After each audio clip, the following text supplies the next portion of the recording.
بسم اللہ الرحمن الرحیم ام تریدون ان تسألوا رسولکم کما سئل موسیٰ من قبل ومن يتبدل الكفر بالایمان فقد ضل سواء السبیل۔ آسان ترجمہ قرآن کنز العرفان۔ کیا تم یہ چاہتے ہو کہ تم اپنے رسول سے ویسے ہی سوال کرو جیسے اس سے پہلے موسیٰ سے کیے گئے، اور جو ایمان کے بدلے کفر اختیار کرے تو وہ سیدھے راستے سے بھٹک گیا۔ اب یہ آیت کے جو پچھلا بیک گراؤنڈ ہے ذرا وہ سمجھیے گا کہ ایک روایت یہ ہے کہ بعض غیر مسلموں نے نبی پاک علیہ السلام سے کہا کہ اے محمد صلی اللہ علیہ وسلم، ایسی کتاب لائیے جو آسمان سے ہم پر اترے، ہم اسے پڑھا کریں، پھر ہمارے لیے نہریں جاری کر دیجئے، ہم آپ پر ایمان لے آئیں گے۔ یعنی کنڈیشنز ہیں، ایمان لائیں گے لیکن آپ ہم پر جو ہے ایسی کتاب لائیں جو آسمان سے ہم پر اترے، اور پھر ہم اسے پڑھیں، ہمارے لیے نہریں جاری کریں۔ علامہ ابن ابی حاتم رحمۃ اللہ تعالیٰ نے روایت ذکر کی کہ کچھ غیر مسلموں نے کہا کہ اگر اللہ پاک خود تشریف لے آئے ہم اسے آنکھوں سے دیکھ لیں پھر کلمہ پڑھیں گے۔ تیسری کنڈیشن کچھ لوگوں نے لگائی کہ اے محمد علیہ الصلوۃ والسلام، ہمارے لیے صفا پہاڑ کو سونے کا بنا دیں۔ یعنی ایمان لانے کی بھی ان کی کنڈیشنز تھیں اور اپنی مرضی کی کنڈیشنز تھیں، اور بڑا عجیب سٹائل تھا۔ قرآن آ گیا ہے، نبی پاک معجزات دکھا رہے ہیں، اللہ کا پیغام دے رہے ہیں، مگر ان کی اپنے انداز ہے کنڈیشنز کا۔ تو اب اسی بات کو قرآن پاک میں اللہ کریم نے فرمایا کہ تم ویسے ہی سوال کرو گے جیسے موسیٰ نے کیے تھے۔ قرآن پاک کی سورہ بنی اسرائیل آیت پارہ نمبر 15 میں اللہ نے کیا ارشاد فرمایا؟ وَقَالُوا لَن نُؤْمِنَ لَكَ حَتَّى تَفْجُرَ لَنَا مِنَ الْأَرْضِ يَنبُوعًا، اور انہوں نے کہا ہم تم پر ہرگز ایمان نہ لائیں گے یہاں تک کہ تم ہمارے لیے زمین سے کوئی چشمہ بہا دو۔ او تکون لک جنۃ من نخیل وعنب فتفجر الانہار خلالها تفجیرا، یہ تمہارے لیے کھجوروں اور انگوروں کا کوئی باغ ہو، پھر تم ان کے درمیان خوب نہریں جاری کر دو۔ یعنی الگ الگ کنڈیشنز تھیں۔ پھر آگے فرمایا او تسقط السماء کما زعمت علینا کسفا او تأتی باللہ وملائکۃ قبیلا، اور یا تم ہم پر آسمان ٹکڑے ٹکڑے کر کے گرا دو، اور جیسا تم نے کہا ہے یا اللہ اور فرشتوں کو ہمارے سامنے لے آؤ۔ او یکون لک بیت من زخرف او ترقی فی السماء، یا تمہارے لیے کوئی سونے کا گھر ہو یا تم آسمان پر چڑھ جاؤ۔ اب وَلَن نُؤْمِنَ لِرُقِيِّكَ حَتَّى تُنَزِّلَ عَلَيْنَا كِتَابًا نَقْرَؤُهُ، فرمایا پھر بھی ہرگز ایمان نہ لائیں گے جب تک ہم پر کوئی ایک کتاب نہ اتارو جو ہم پڑھیں۔ عجیب عجیب کنڈیشنز تھیں۔ حضرت موسیٰ سے بھی اسی طرح کے سوال تھے، اور سرکار دو عالم علیہ السلام کے دور میں بھی کفار نے ویسی کنڈیشنز کرنا شروع کر دیں۔ تو اے میرے پیارے اسلامی بھائیوں، ذرا سمجھیے گا اس آیت کو۔ اس آیت سے ہمارے لیے ایک بہت زبردست میسج ہے۔ دوبارہ آیت شروع میں جو پڑھی تھی پڑھتا ہوں، ام تریدون ان تسألوا رسولکم کما سئل موسیٰ من قبل، کیا تم یہ چاہتے ہو کہ تم اپنے رسول سے ویسے ہی سوال کرو جیسے اس سے پہلے موسیٰ سے کیے گئے تھے؟ اے لوگوں، نبی پاک علیہ الصلوۃ والسلام تمہاری ہدایت کے لیے تشریف لائے ہیں، کیا تم ان سے ویسے ہی سوال کرو گے جیسے حضرت موسیٰ سے ان کی قوم نے کیے تھے؟ حضرت موسیٰ کو یہود نے کیا کہا تھا؟ لن نؤمن لک حتی نری اللہ جہرا، ہم ہرگز تمہارا یقین نہ کریں گے جب تک اعلانیہ خدا کو نہ دیکھ لیں۔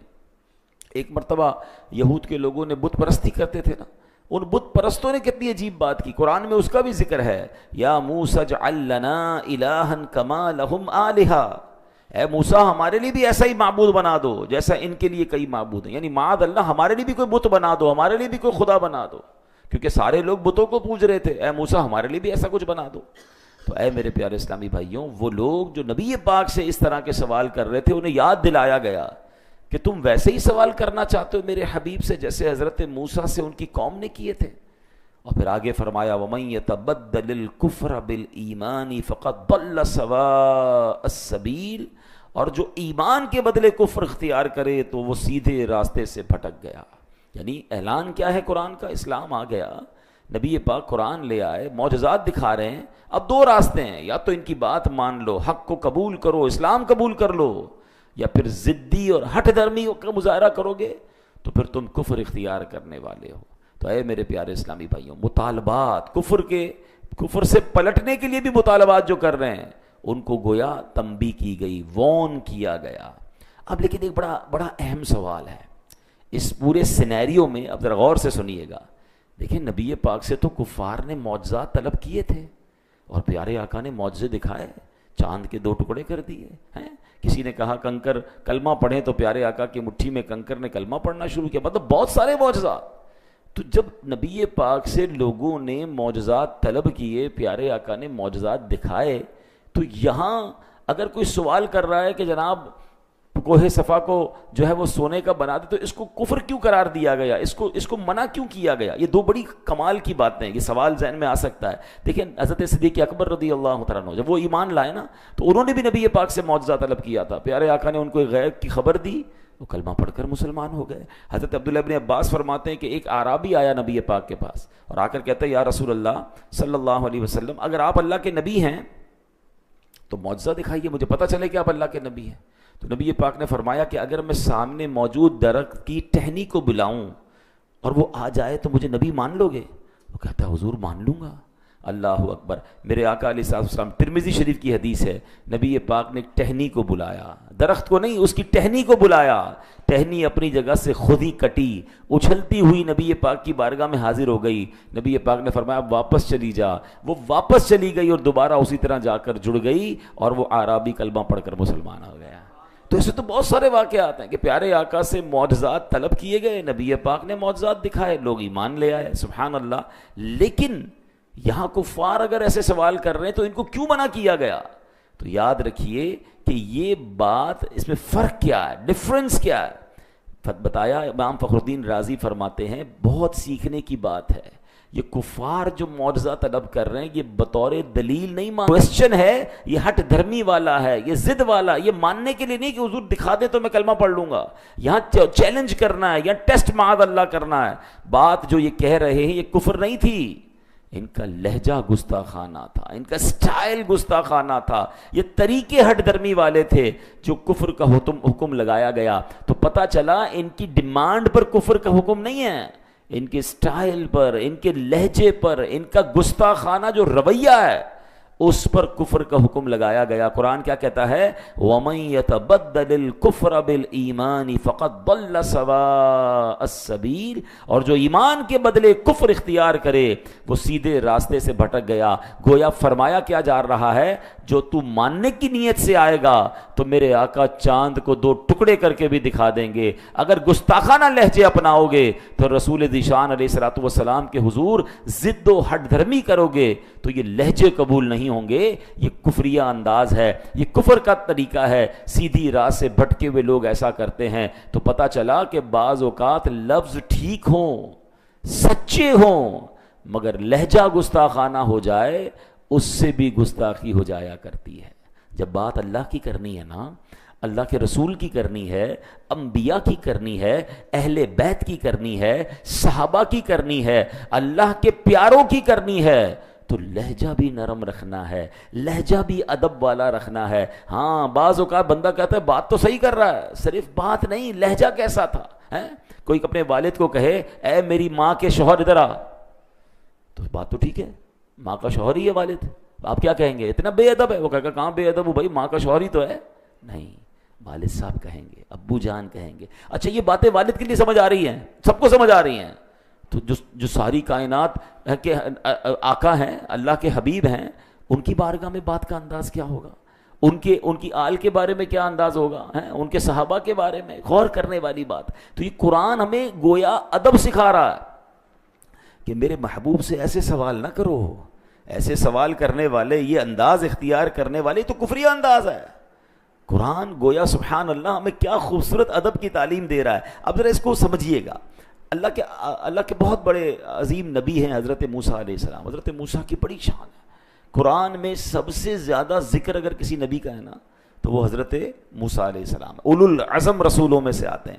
آپ نے اللہ سے ایک بار بڑی پیارے انداز میں ریکویسٹ کی, ربی ارنی انظر الیکا, اے اللہ, اے رب مجھے اپنا جلوہ دکھا دے تاکہ تیرا دیدار کر لوں. تمنا کیا ہے؟ اللہ کو دیکھنا ہے. ارشاد کیا ہوا؟ لن ترانی, تو مجھے ہرگز نہ دیکھ سکے گا. مگر پھر بھی اپنی ایک تجلی دکھائی رب نے, کوہ طور پر اپنی تجلی نازل کی. ٹھیک ہے, ریکویسٹ ہوئی, کچھ نہ کچھ عطا کیا گیا. ایسا ہی ایک مطالبہ کیا تھا حضرت موسیٰ کی قوم نے, قرآن اس کا بھی ذکر کرتا ہے. یا موسیٰ لن نؤمن لک حتی نری اللہ جہرا، اے موسیٰ ہرگز ہی تمہارا یقین نہ کریں گے جب تک اعلانیہ خدا کو نہ دیکھ لیں. مطالبہ تو یہ بھی یہی تھا، اللہ کو ہی دیکھنا تھا نا، حضرت موسیٰ نے بھی دیکھنا تھا. ادھر تجلی دکھائی جا رہی ہے، یہاں کیا ہوا؟ قرآن جواب دیتا ہے. انداز یہاں ڈیمانڈ کیا تھی؟ اے اللہ تیرا دیدار کرنا ہے، نہیں ہم دیکھیں گے تو ایمان لائیں گے ورنہ ایمان ہی نہیں لائیں گے. اسٹائل چینج ہے نا، انداز چینج ہے، چیلنجنگ ہے، گستاخانہ ہے. کیا ان کو بھی جلوہ دکھایا گیا کہ انہیں بھی تجلی دکھائی گئی؟ قرآن کہتا ہے ان کا کیا حال ہوا؟ فَأَخَذَتْكُمُ الصَّاعِقَةُ وَأَنْتُمْ تَنظُرُونَ، تو تمہارے دیکھتے ہی دیکھتے تمہیں کڑک نے پکڑ لیا، یعنی ان پر عذاب نازل کیا، ان پر ایسا عذاب نازل کیا کہ ان کو تباہ کر دیا گیا. مطالبہ دیدار کا تھا مگر عذاب آیا. بات سمجھ آ رہی ہے؟ انداز گستاخانہ تھا، انداز چیلنجنگ تھا، انداز کچھ اور تھا. بات بعض اوقات ٹھیک کرتے کرتے لوگ انداز گستاخانہ اختیار کر لیتے ہیں. یہ تبدیلی لانی ہے ہمیں. جب بھی اس طرح کی بات کرنی ہے اللہ رسول اور اللہ کے پیاروں کی ادب کے ساتھ. اور ادب یاد رکھیے گا یہ ادب والوں کی طرف سے ملتا ہے. آپ با ادب لوگوں کے ساتھ رہیں گے نا تو پھر با ادب آپ بنیں گے. آپ بیٹھتے ہی ان کے ساتھ ہیں جو جارحانہ گفتگو کرتے ہیں، بے ادبی والی بات کرتے ہیں. آپ چیک کریں کہ آپ نے بیان بھی اس کا سننا ہے، آپ نے بیٹھنا بھی اس کی صحبت میں ہے کہ جب وہ اللہ کا نام لیتا ہے تو اس کا انداز کیا ہوتا ہے، جب وہ رسول کریم علیہ الصلوۃ والسلام کا نام لیتا ہے تو اس کا سٹائل کیا ہوتا ہے، ادب والا، پیار والا. صحابہ، اہل بیت، اولیاء کا ذکر ادب کے ساتھ کرتا ہے یا ماد اللہ جارحانہ انداز ہے؟ وہ خود تو ڈوبے گا، ہمیں بھی ڈبا دے گا. ہمیں کیا کرنا ہے اس کے ساتھ؟ یہ قرآن کے ذریعے میں آپ کو گویا یہ پوری بات اب سمجھا رہا ہوں. اے میرے پیارے اسلامی بھائیوں، اب ایک بات یاد رکھیے گا، علم نفسیات میں ایک ٹرمینالوجی ہوتی ہے آرگیومنٹیٹیو پرسنالٹی. کچھ لوگ ہوتے ہیں جن کا مزاج ہی جو نا جھگڑالو ہوتا ہے، اس کا ہر بات میں اس کا سٹائل ہی جھگڑا والا ہوتا ہے. یہ باقاعدہ ایک پرسنالٹی کی کیٹیگری ہوتی ہے. حق اور سچ بات پر ان کے لیے ان کے سامنے جتنے بھی دلائل قائم کر لینا یہ بس کیڑے ہی نکالتے رہیں گے، کسی صورت ماننا ہی نہیں ہے، بس شرطیں لگاتے رہیں گے. یار بات تو تم ٹھیک کر رہے ہو مگر یہ کر لو نا پھر مانوں گا، یہ کرو گے تو پھر مانوں گا، اچھا اس کو بدل لو پھر مانوں گا، جو آپ لے کر گئے وہ نہیں ماننا. وہ انداز ہی یہ ہوتا ہے. ایسے لوگوں کو کیا کہتے ہیں؟ آرگومنٹیٹیو پرسنالٹی، جھگڑالو مزاج بندہ. غیر مسلموں کی بھی یہی طبیعت تھی. اگر اللہ نہ کرے ہم میں سے کسی کی طبیعت ہے ماننے میں مشکل لگتا ہے، ایکسیپٹ کرنا مشکل لگتا ہے، بدلیں اپنی طبیعت کو. غیر مسلموں کا انداز کیا تھا؟ شرطیں لگاتے تھے. ایک مرتبہ ایک بدبخت کیا کہنے لگا، قرآن میں اس کا بھی ذکر ہے، ائتی بقرآن غیر ھذا، اس کے علاوہ کوئی اور قرآن لے آؤ. یعنی چلو بات ٹھیک ہے، مان لیتے ہیں آپ بات صحیح کر رہے ہیں مگر ایسا کرو اس کے علاوہ کوئی اور قرآن لائیں پھر آپ کی بات مانیں گے. خامخواہ یعنی کوئی ایسی بات کرنی ہے کہ پہلے میری مانو پھر تمہاری مانوں گا. حق نہیں ماننا، سچ نہیں ماننا، آلویز آرگیومنٹ. ایک بدبخت کہتا ہے، ایک جگہ کہا او بدل ہو، یہ اسے تبدیل کر دو. قرآن تم لائے ہو نا، اس کو تھوڑا چینج کر دو پھر مانیں گے. معاذ اللہ نبی پاک سے اس طرح کے آرگیومنٹ کیا کرتے تھے. اللہ اکبر، یہ کیسی بدبختی ہے. قرآن آ چکا ہے، دلائل قائم کر دیے، حق واضح ہو گیا، اب مان لو. خواہ بہانے لگانا یہ کہاں کی عقل مندی ہے؟ اے میرے پیارے اسلامی بھائیوں، الٹے پلٹے مطالبے کرتے رہتے. اللہ پاک نے فرمایا ام تریدون ان تسألوا رسولکم کما سئل موسیٰ من قبل، کیا تم یہ چاہتے ہو کہ تم اپنے رسول سے ویسے ہی سوال کرو جیسے پہلے موسیٰ سے کیے گئے؟ تو بار بار یہ اس آیت میں سمجھ کیا آ رہا ہے کہ جیسے نبی پاک فرما رہے مان لو، لبیک کہو، ایکسیپٹ کرو، فالو کرو. یہ میرے حبیب سے کوسچنز مت کرو جیسے حضرت موسیٰ سے کیے تھے. اور یہی اسلام لانے کے بعد میری اور آپ کی ذمہ داری ہے. ہم ایمان والے ہیں. اے میرے پیارے اسلامی بھائیوں، بڑی پیاری بات ہم امیر علیہ سنت سے سنتے ہیں، اسی منن والے ہیں، سوچن والے نہیں ہیں. ہاں آج کل کیا پرابلم ہو گئی ہے، آج کل بہت کچھ زیادہ ہی پڑھے لکھے ہو گئے نا، تو اب کہتے ہیں یار یہ قرآن کا حکم کیوں ہے، اللہ نے یہ حکم کیوں نازل کیا، حدیث میں یہ آرڈر کیوں آیا، اس کی لاجک بتائیں. آج لوگ قرآن کے اندر لاجک ڈھونڈ رہے ہیں. آج لوگ اپنے نبی پاک علیہ الصلوۃ والسلام کی طرف سے اگر شریعت کے احکام ملے ہیں اس پر لاجک پوچھ رہے ہیں. ہمارا کام لاجک ڈھونڈنا نہیں ہے، ہمارا کام ماننا ہے. یہ کفار کا طریقہ تھا، یوں کر دو تو مانیں گے، یوں کر دو تو مانیں گے. مجھے کسی نے کہا جناب یار یہ قرآن کے جو احکام ہے اس کی لاجک، میں نے کہا پہلے ایک بات بتائیں، ہم ایمان لائے ہیں، اللہ کو دیکھا ہے ہم میں سے کوئی جس کی اللہ سے ملاقات ہوئی ہے؟ جب بے دیکھے رب کو مان لیا، ہم نے تو جبریل سے ملاقات نہیں کی. ہمارا ایمان یہ ہے کہ جبریل امین قرآن لے کر آئے، ہم نے قرآن ان کو لاتے ہوئے نہیں دیکھا. ہم نے نبی پاک سے بھی ملاقات نہیں کی ہے. ہم مانتے ہیں اللہ ایک ہے, قرآن اللہ کی کتاب ہے, جبریل امین وہ قرآن لائے, اور کس پر نازل ہوا؟ ہمارے آقا پر نازل ہوا, وہ اللہ کے آخری نبی ہیں. ہم نے جنت نہیں دیکھی, ہم جنت پر ایمان لائے. ہم نے دوزخ نہیں دیکھی, ہم جہنم کو مانتے ہیں. ہم نے قیامت دیکھی نہیں, ہمارا ایمان ہے قیامت پر. مرنے کے بعد اٹھایا جائے گا, یہ ہمارا ایمان ہے. ہمیں حساب دینا پڑے گا, یہ ہمارا ایمان ہے. یہ ساری باتیں غیب کی ہیں. جب اتنی بڑی بڑی غیب کی باتیں مان لیں تو اب چند احکام پر لاجک کیوں ڈھونڈنے نکلے ہو؟ یہ شیطان کا وار ہے. انسان کو اس بحث میں الجھاتا ہے کہ وہ پریشان ہو جائے کہ یار اللہ نے یہ کیوں فرمایا تھا. کیونکہ جب کسی کا آرڈر نہیں مانے گا تو پھر آگے جا کے اس پرسنالٹی کو بھی نہیں مانے گا.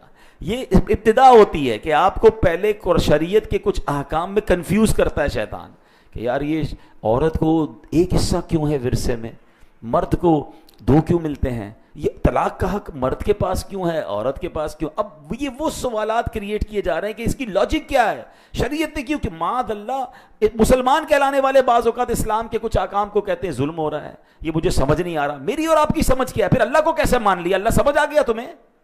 غور کریں, ہم غیب پر ایمان لائے ہیں, ہمیں کچھ یقین, ہمیں سمجھ آئے نہ آئے, ہمارا یقین ہے کہ اللہ ایک ہے, وہ وحدہ لا شریک ہے, اس کی کوئی اولاد نہیں ہے, اس کا کوئی شریک نہیں ہے, وہ کسی سے پیدا نہیں ہوا ہے. یہ ایمان کی پختگی ہے نا. جب اتنا کچھ مان لیا تو اب شریعت کے احکام میں یہ کوشچن کرنا, کنڈیشنز لگانا, یہ کفار کا طریقہ, اور پھر اس میں لہجہ بھی گستاخانہ, وہ اور بات جو ہے وہ خطرناک ہو جاتی ہے. اے میرے پیارے اسلام بھائی, اب میں کچھ واقعات آپ کو بتاتا ہوں. دیکھیں, ہم سے زیادہ عقل مند صحابہ کرام تھے, ہم سے زیادہ الحمدللہ ویژنری وہ تھے, کیونکہ صحبت کس کی ملی تھی؟ سرکار دو عالم علیہ الصلوۃ والسلام کی. مگر look at the way of اوبیڈینسی, ان کا فرما برداری والا انداز کیسا تھا. یاد رکھیے, شراب پہلے حرام نہیں تھی. اسلام کے ابتدائی سالوں میں شراب حلال تھی اور لوگ بڑے شوق سے شراب پیا کرتے تھے. مگر اب اللہ پاک نے شراب کو حرام قرار دیا. اب کیا قرآن میں نازل ہوا؟ یا ایھا الذین آمنوا انما الخمر والمیسر والانصاب والازلام رجس من عمل الشیطان فاجتنبوہ لعلکم تفلحون. قرآن کیا کہتا ہے؟ یہ اب آج کے دور کے لوگ بھی ذرا غور سے یہ آیت قرآن کی سمجھ لیں. ایمان والوں کو ڈائریکٹ اللہ نے فرمایا ہے. یہ ان آیتوں میں سے آیت ہے جس میں ڈائریکٹلی اللہ نے ہم سے بات کی ہے. ڈائریکٹلی مجھ سے اور آپ سے کیا فرمایا ہے؟ ایمان والو, شراب اور جوا اور بت اور قسمت معلوم کرنے کے تیر ناپاک شیطانی کام ہیں, ناپاک شیطانی کام ہی ہیں, تو ان سے بچتے رہو تاکہ تم فلاح پاؤ. یاد رہے, یہ آیت نازل ہونے سے پہلے شراب حلال تھی, حرام نہیں تھی. اب کیا ہوا, ایک گھر میں کچھ صحابہ بیٹھے تھے اور شراب چل رہی تھی کیونکہ حلال تھی. اب قرآن کی آیت ان تک نہیں پہنچی, گلی میں اعلان ہوا. جیسے یہ حکم آتا تھا نا تو صحابہ اعلان کرتے تھے, اے لوگوں یہ آرڈر آ گیا ہے, یہ حکم آ گیا اللہ کی طرف سے. اعلان ہوا, بے شک شراب حرام کر دی گئی ہے. بس یہ اعلان سنا انہوں نے, ہاتھوں میں شراب کے برتن ہیں. اسی وقت وہ ساری کی ساری شراب جو ہے, اب اگلا گھونٹ نہیں پیا. شراب حرام, حالانکہ فیوریٹ ڈرنک ہے, اس کو جناب مکے کی گلیوں میں بہا دیا, برتن توڑ دیے شراب کے. اللہ اکبر. ہم جیسا آدمی آج کے دور میں ہوتا, یا چیک تو کرو خبر ٹھیک ہے کہ نہیں, یہ کیوں نازل ہوا ہے, اس کے پیچھے لاجک کیا ہے, کل تک تو حلال تھی آج کیسے حرام ہو گئی. ابھی تو لوگ بحثیں کر رہے ہیں نا. نہیں, منن والے, سوچن والے نہیں. صحابہ کرام نے برتن بھی توڑ دیے, مکے کی گلیوں میں شراب بہا دی, اس کے بعد ہاتھ بھی نہیں لگایا. یہ وہ فرما برداری تھی کہ نبی پاک کے پاس جائیں گے, اس کی لاجک پوچھیں گے, اس کا سوال پوچھیں گے, اللہ نے کیوں حرام قرار دیا. نہیں, جب پتہ چل گیا رب نے منع فرما دیا ہے, رائٹ اوے ڈیسیشن لیا.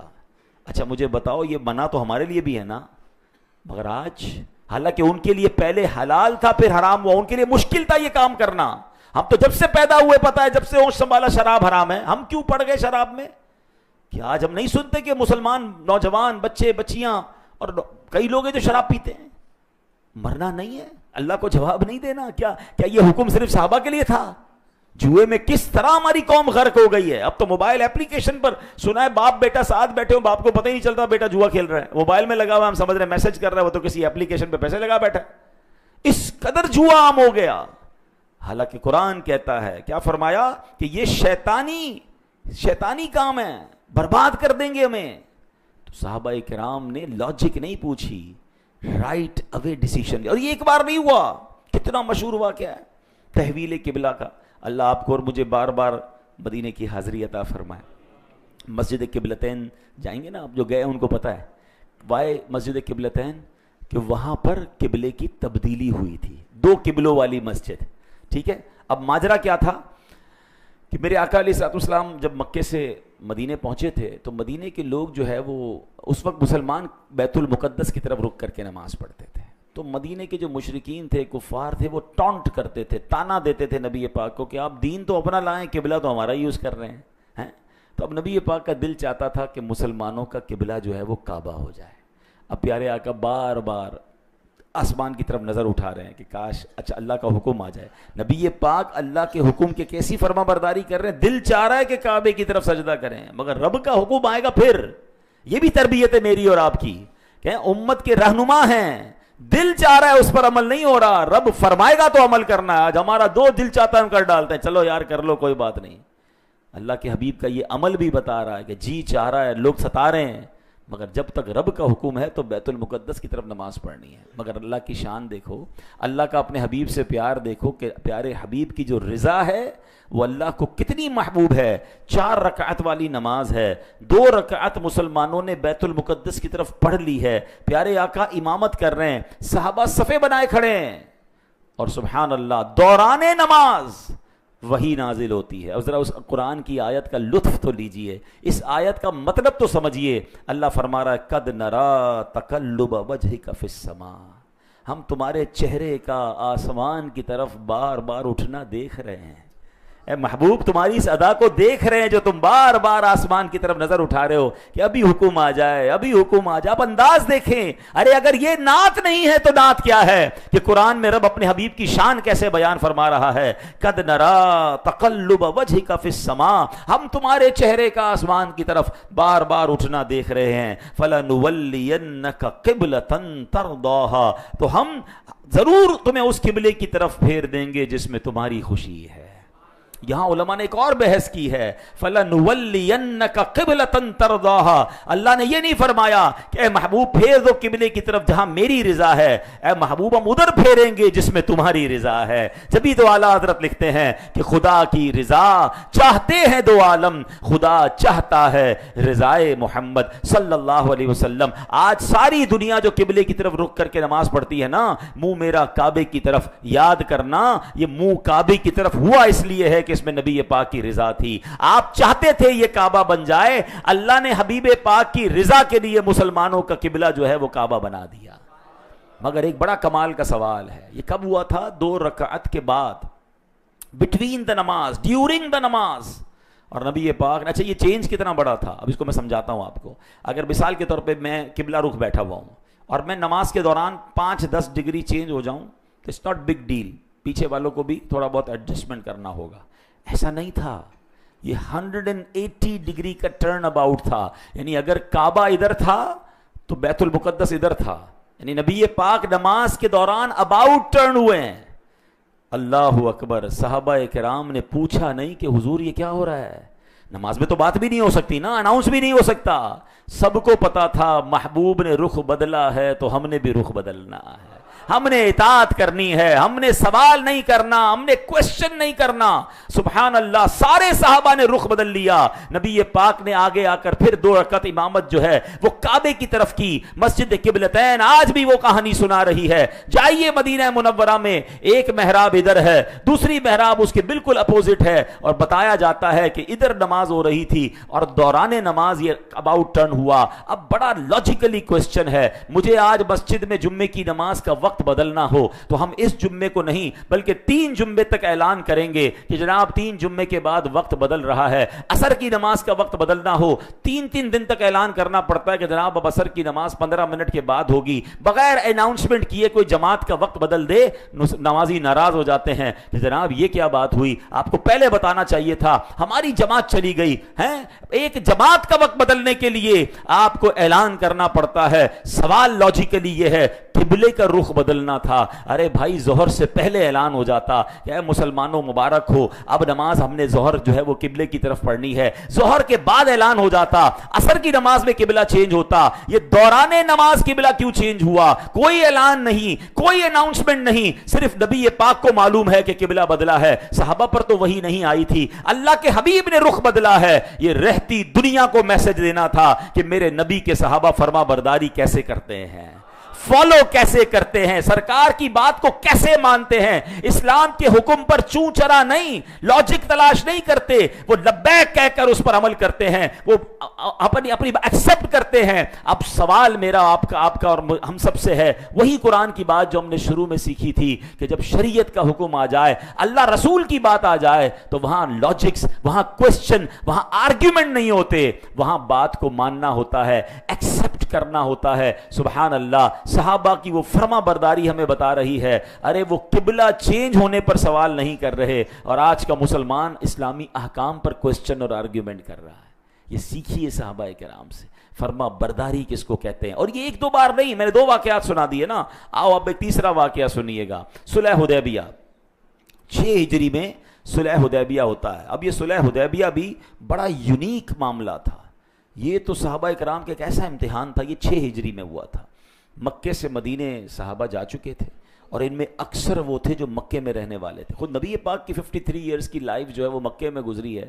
آپ سوچو, ہم ایک بار کعبہ دیکھ لیں, ہر سال جانے کو جی چاہتا ہے, سال میں کئی بار جانے کو جی چاہتا ہے. ایسا لگتا ہے مکے مدینے میں دل وہیں چھوڑ آئے ہیں. وہ شاعر لکھتے ہیں نا, ہم مدینے سے اللہ کیوں آ گئے, قلب حیراں کی تسکین وہیں رہ گئی, دل وہیں رہ گیا, جان وہیں رہ گئی, خم اسی در پہ اپنی جبیں رہ گئی. بندے کی روح وہیں رہ جاتی ہے, وہ خود آ جاتا ہے مگر دل مکے مدینے میں چھوڑ آتا ہے, جس کا دل زندہ ہوتا ہے. کچھ لوگ بدقسمتی سے ایسے ہوتے ہیں کہ مکے مدینے جا کر وہاں سے بھاگنے کی باتیں کر رہے ہوتے ہیں, آ کر کہتے ہیں اب نہیں جاؤں گا بھائی, بہت رش ہوتا ہے. معاذ اللہ, ان کو وہاں جانے میں تکلیف محسوس ہو رہی ہوتی ہے. ان بد نصیبوں کو اپنے دل کا علاج کروانا چاہیے, ورنہ خدا کی قسم مکہ مدینہ تو وہ جگہ ہے کہ بندہ جتنی بار جائے جی بھرتا نہیں, بلکہ وہیں رہنے کو, وہیں مرنے کو جی چاہتا ہے.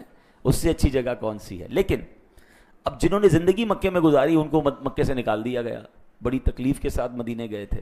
6 سال بعد 1400 صحابہ عمرہ کرنے آئے, مگر عمرہ نہیں کرنے دیا گیا. حدیبیہ مکے کے قریب ہے, ان کو انٹرسیپٹ کیا گیا. بڑی شرائط طے ہوئی, بڑی کوشش ہوئی کہ بھئی احرام بھی پہن لیا ہے, اب تو مکے جانے دیا جائے, مگر نہیں جانے دیا گیا. نبی پاک نے بھی احرام اتارا, صحابہ نے بھی احرام اتارا, جو بھی قربانی وغیرہ کرنی تھی یہ واپس گئے. بڑا عجیب واقعہ ہے, مگر یہ اللہ کی شان ہے کہ اس کے بعد مسلمانوں کو کیسے فتح نصیب ہوئی. مگر اس میں ایک اور واقعہ بھی ہوا تھا جو شاید بہت سارے لوگوں کو نہیں پتا. صحابہ میں سے بہت بڑی تعداد صحابہ کی وہ تھی جن کو شکار کی عادت تھی. وہ روز شکار کرتے تھے, ظاہر شکار کر کے کھانا کھاتے تھے, اپنے روز برہ کے معاملات دیکھتے تھے. احرام کی حالت میں شکار منع ہے, آپ شکار نہیں کر سکتے. اچھا احرام پہنا ہے, وہ عمرہ بھی نہیں کرنے دے رہے کہ عمرہ ہو جائے تو احرام اتر جائے. اب نیگوشیشن چل رہی ہیں, مذاکرات چل رہے ہیں, کئی دن گزر رہے ہیں. صحابہ حدیبیہ میں احرام کی حالت میں ہیں, اور اللہ کی شان دیکھیں کہ جانور جو ہے وہ ان کے قریب کر دیے گئے. ٹیسٹ کیسے لیا گیا؟ پرندے سر پر منڈلا رہے ہیں, جانور جو ہیں وہ جو بھی بکرے ہیں یا ہرن ہیں یا جو بھی شکار کے جانور وہ خیموں کے قریب آ کے کھڑے ہو گئے, بلکہ یہاں تک کتابوں میں کہ خیموں میں بھی داخل ہو گئے. صحابہ کہتے ہیں اس دن بغیر ہتھیار کے شکار کرنا پاسبل تھا, ہاتھ سے پکڑ سکتے تھے. یوں جانور ہمارے پاس گھوم رہے ہیں, یوں پرندے قریب آ رہے ہیں. یہ کیا تھا؟ یہ امتحان تھا, یہ ٹیسٹ تھا. اللہ کا حکم تھا کہ شکار نہیں کرنا, اور شکار قریب کر دیا گیا. مگر ان صحابہ نے اطاعت کا وہ عظیم مظاہرہ کیا کہ اے میرے پیارے اسلامی بھائیوں, کسی نے بھی شکار کی طرف ہاتھ بھی نہیں اٹھایا, ہاتھ تو اٹھانا دور کی بات, نظر بھر کر نہیں دیکھا, کیونکہ اطاعت یہ تھی, اللہ رسول کا فرمان یہ تھا. اچھا یہ میں بڑی گہری بات کرنے جا رہا ہوں, اور کچھ لوگ اس کو ایکسیپٹ کریں گے کہ جب آپ شریعت پر عمل کرتے ہیں نا تو حرام قریب آتا ہے, آپ کا ٹیسٹ لیا جاتا ہے. ہاں کوئی بندہ کہے میں نے حرام بدکاری نہیں کرنی ہے, تو اسے معاذ اللہ بعض اوقات بے حیا عورتیں اپروچ کرتی ہیں, اس کو موقع مل رہا ہوتا ہے حرام کام کرنے کا. اب اس کا یہ ٹیسٹ ہے کہ تمہیں حرام سے بچنا ہے, اور حرام تمہارے سامنے. کوئی نیت کر لے نا, یہ سرکاری افسر بیٹھے ہوں گے یا کوئی ادارے کے لوگ بیٹھے ہوں گے کہ بھائی میں نے آج سے رشوت کا کام نہیں کرنا, میں نے آج سے حرام نہیں کرنا. اب حرام بڑھ بڑھ کر اس کے سامنے آئے گا, آفرز آئیں گی اس کو, یہ ٹیسٹ ہے آپ کا. ہاں یہ آپ کا امتحان لیا جا رہا ہے کہ آپ نے نیت کر لی ہے میں نے گناہ نہیں کرنا، آپ نے نیت کر لی میں نے حرام نہیں کرنا، مگر حرام بڑھ کر وہ پرندے آپ کے سر پر گھوم رہے ہوں گے، تو صلح حدیبیہ کو یاد کر لینا کہ اللہ میں اس امتحان میں ثابت قدم رہوں گا۔ یہی تو ٹیسٹ ہے نا، کسی کو گناہ کا موقع ہی نہ ملا اور وہ کہے میں نے گناہ کیا ہی نہیں ہے۔ کمال یہ ہے کہ جس پر گناہ کے موقع آئے اور اس نے اپنے آپ کو بچایا۔ ہاں یہ ضرور علماء کہتے ہیں کہ ایسی جگہ جانا ہی نہیں چاہیے، ایسے شہر میں، ایسے ملک میں، ایسی سوسائٹی میں اپنے آپ کو نہیں رکھنا چاہیے کہ جہاں ہر طرف گناہ پھیلے، کیونکہ ہم کمزور لوگ ہیں، ہم بہہ سکتے ہیں شیطان کے واروں میں۔ لیکن اگر کسی پر گناہ کرنا آسان کر دیا جائے اور پھر بھی وہ گناہ سے بچے تو سبحان اللہ، یہ ہے وہ اطاعت کا اعلیٰ کہ اللہ رسول نے منع کیا تھا۔ تو بہرحال میرے پیارے اسلامی بھائیوں، ہمیں آج اس پورے قرآنی واقعے سے اور قرآنی آیت سے سیکھنے کو جو مل رہا ہے کہ پہلی بات، جب بھی قرآن و حدیث کا، شریعت کا حکم آ جائے اس میں آرگیومنٹ نہیں کرنا ہے، اس میں جناب شرطیں نہیں لگانی ہیں، مان لیں، قبول کریں، ایکسیپٹ کریں اور عمل کریں، اور اپنے لہجوں میں نرمی لائیں۔ گستاخانہ رویے جو ہیں یہ ایمان سے بندہ ہاتھ دھو بیٹھ سکتا ہے، خاص طور پر جب اللہ کی بارگاہ میں بات ہوگی، رسول پاک کی بارگاہ میں بات ہوگی، انبیاء، صحابہ، اہل بیت، اللہ والوں کے بارے میں بات ہوگی تو بڑی نرمی سے، بڑی شائستہ، 2-4 بار سوچ کر بات کرنی ہوگی کہ کس کے بارے میں بات کر رہے ہیں۔ جو نرم ہوتے ہیں، بڑا پیارا جملہ بچپن سے یاد کیا ہوا ہے، با ادب با نصیب، بے ادب بے نصیب، ادب والے ہی نصیب والے ہوتے ہیں۔ اب آخری بات سن لیں کہ سبحان اللہ، نبی پاک علیہ الصلوۃ والسلام کی حدیث کہ نبی پاک نے فرمایا کیا تم جانتے ہو کہ قیامت کے دن عرش الہی کے سائے کی طرف جلدی بڑھنے والا شخص کون ہوگا؟ ہم سب چاہتے ہیں نا قیامت کے دن عرش کا سایہ مل جائے، جلدی بڑھنے والا شخص کون ہوگا؟ عرض کی گئی یا رسول اللہ، اللہ اور اس کا رسول خوب جانتے ہیں۔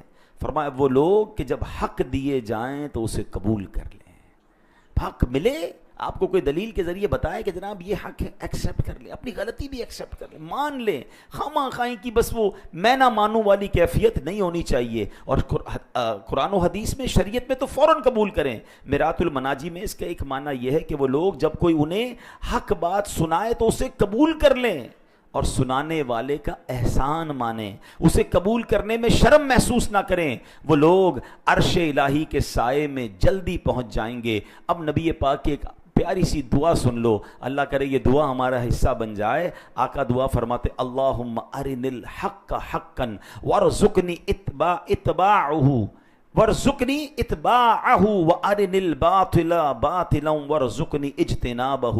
اے اللہ مجھے حق کو حق دیکھنے اور اس کی پیروی کی توفیق نصیب فرما، باطل کو باطل ہی دیکھنے اور اس سے بچنا نصیب فرما۔ ہم بھی اللہ سے دعا کرتے ہیں مولا اس دعا کا صدقہ عطا فرما، حق کو حق دیکھنے اور اس پر عمل کرنا نصیب فرما، اور باطل کو باطل دیکھ کر اس سے بچنا نصیب فرما۔